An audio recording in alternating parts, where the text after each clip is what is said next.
nabili sa Lazada at sa Landmark. Nung nag-RTO ako, bumili ako ng makeup na mahal. Dapat hindi na kasi meron na akong nabili sa Lazada. Ayan, napadaan lang ako at si ate na sales lady, binudol ako. Pero okay lang kasi hindi naman lahat ng nandun binili ko.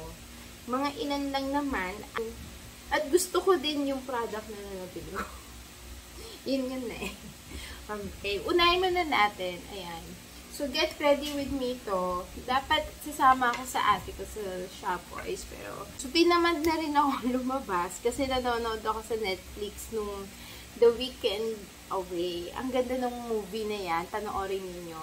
Mag-start na tayo.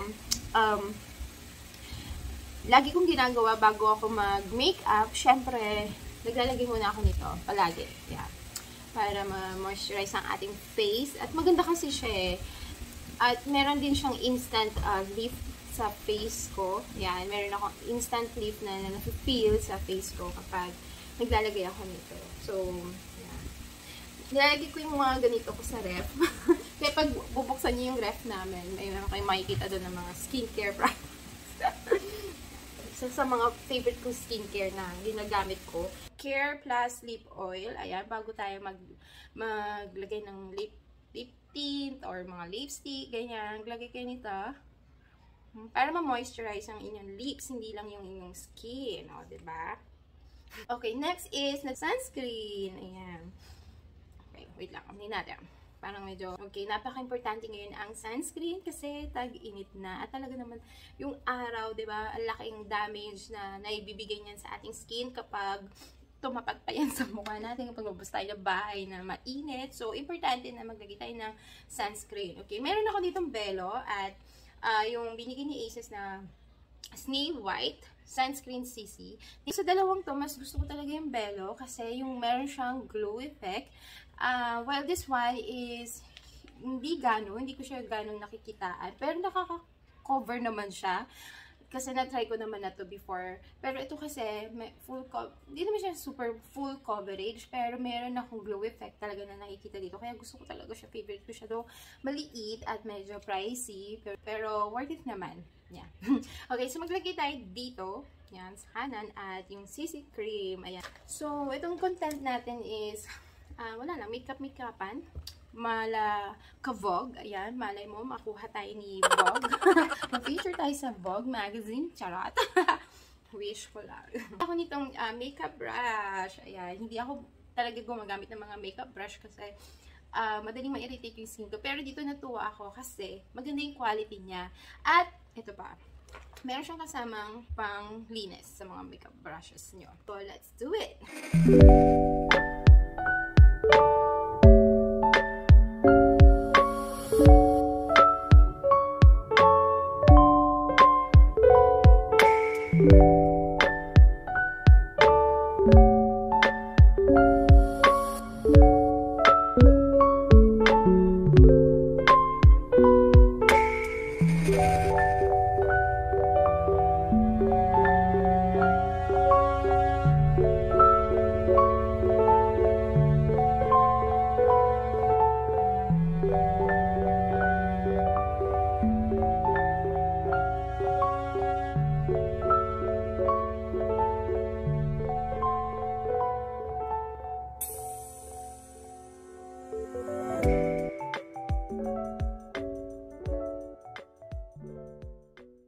Pareho lang silang lightweight at hindi sila parehong malagkit. Nagkakatalo lang talaga sa glow effect nung product. Like, this one talaga yung glow effect niya. Kung napapansin nyo lang guys, kasi ako talaga nakikita ko sa mirror yung glow effect ng Belo. Yung sa Belo, 4 yung plus niya. This one is 3 lang. Wala lang, yun lang. Okay. So, next is, maglalagay tayo ng Bay Free na matte full coverage hydrating foundation balm / cream. Maganda to guys. Favorite ko to. Talagang, lalo na kapag napapansin, kapag yung skin ko sobrang maganda, yung hindi nagda-dry, maganda yung kapit niya. Wala kang makikitang buo-buo. Basta malinis. Ang flawless. Yes. So, ito gamitin natin.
And then, yung nilagay kong sa kilay ko, ang shade nito ay, lalagay ko na lang dito guys kasi hindi ko siya ma-pronounce dahil iba yung lingwahe niya.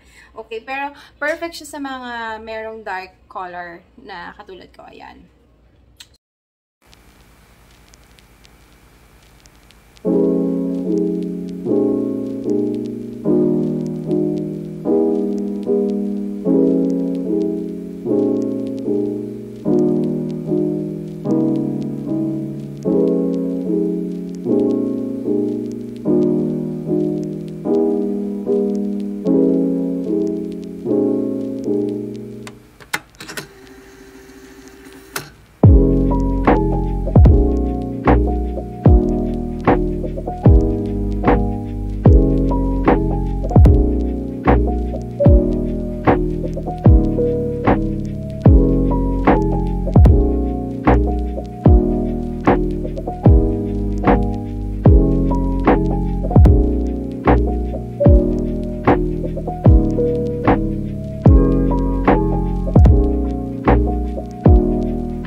So, ito na yung ating finished product. I hope na nagustuhan ninyo kasi nagustuhan ko talaga yung aking makeup today at yung mga nabili ko sa Lazada at sa Landmark. Ayan, natutuwa ako dito sa Nichido kasi ang ganda niya, napaka-natural lang niya. Napaka-natural lang niya sa skin, sa cheeks ko. Ayan. Ganda ng pagkapulo niya, guys. Sobrang nagustuhan ko siya. Hindi ako nagkamali sa pagpili. Actually, meron pang isang pink, light lang. Pero may pagka-shine siya eh. May shimmery siya doon. Hindi ko masyado gusto yung ganon. Pag maglalagay ako ng blush on, pag magba-blush on ako, hindi ko gusto yung medyo makintab. Gusto ko yung ganito lang. Yan. Para pang everyday look siya. 'Di ba? And, maganda nito, 3-in-1 na siya. Yes. Pwede siya sa eyes, pwede siya sa cheeks, at sa lips. Ito yung nilagay ko ngayon, na pinalitan ko. I think mas bagay kasi yung kulay niya dito sa makeup look ko, diba? Sa aking eyeshadow. Kasi ito medyo makintab na. So, dapat, kung maglalagay ka nito, light lang. Kontian mo lang, tapos okay na yun. I guess that's it, Pansit. Thank you for watching, and please don't forget to subscribe. Yes, subscribe na po kayo, huwag na kayong mahiya.